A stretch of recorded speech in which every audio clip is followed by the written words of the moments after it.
Big pass 8 season பார்த்துட்டேன். இந்த season தான் ரொம்பவே ஒரு மொக்கையான சீசன், ஒரு போரிங்கான சீசன் அப்படின்னு நான் சொல்லுவேன். ஏன் அப்படின்னா இந்த சீசன்ல எல்லாத்துக்குமே ஒரு அட்டென்ஷன் சீக் பண்ணணும், சண்டை போடணும், அப்பதான் நம்ம வெளியே தெரியுமோ, ப்ரொமோல தெரியும் அப்படிங்கிறத மட்டும் தான் மைண்ட்ல வச்சிருக்காங்க. அந்த டாஸ்க்கை கரெக்டாக பண்ணணும், டாஸ்க்கை என்டர்டெயின் பண்ணணும், அந்த அவங்களுடைய ஸ்கில்ஸை வெளிக்காட்டணும் அப்படிங்கிறத எங்கேயுமே அவங்க பண்ண மாட்டாங்க.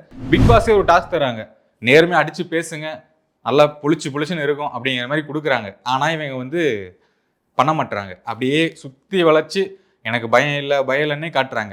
விக்ரம்ஸ்க்கு ஒரு டாஸ்க் கொடுத்தாங்க, மழுப்பி சொல்றாரு. பிக் பாஸே சொல்றாங்க, என்ன சொல்றீங்க, போய் உட்காருங்க போங்க, தைரியமான ஆள் பேசுங்க அப்படின்னு சொல்றாங்க.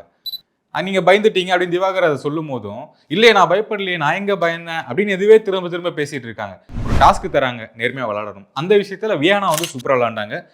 ஒரு அன்எக்ஸ்பெக்டட் ஒன் தான் இவங்க. ஏன்னா இந்த 25 நாளும் அமைதியா இருந்தாங்க. இப்போ ஒரு கேம் ஸ்டார்ட் பண்ணிட்டாங்க. இதை விட தாண்டி ஒரு கேவலமான விஷயம் என்ன அப்படின்னா, 2 பேருக்கு சண்டை நடக்குது, அவங்களே பேசி தீர்த்துப்பாங்க. இந்த 8 சீசன் பொறுத்த வரைக்குமே 2 பேரும் சண்டை போட்டாங்கன்னா மீதி இருக்கவங்க எல்லாமே தடுத்துடுவாங்க, இல்லாட்டி ஏதாச்சும் ஒரு நியாயம்னு சொல்லி பிரிச்சு வைப்பாங்க. அதுதான் பிக் பாஸ்ல நடக்கும். ஜென்ரல் நம்ம வெளி லைஃப்லயும் அப்படிதான் இருக்கும். ஆனா இங்க என்ன நடக்குதுன்னா, திவாகருக்கும் ரம்யா ஜோவுக்கும் ஒரு சண்டை நடக்குது. அதை பார்த்து என்ன பண்ணும், பிரிச்சுடுவாங்க. இங்க என் தங்கச்சியை பத்தி இப்படி பேசிட்டியா அப்படின்னு சபரி கொந்தளிக்கிறாரு, கத்தி பேசுறாரு. அப்புறம் ஐயோ சபரி கூல் அப்படின்னு சொல்றாரு. அவர் தான் இந்த வாட்டர்மெலன் ஸ்டார் மாதிரி பண்ணிட்டு இருக்காரு.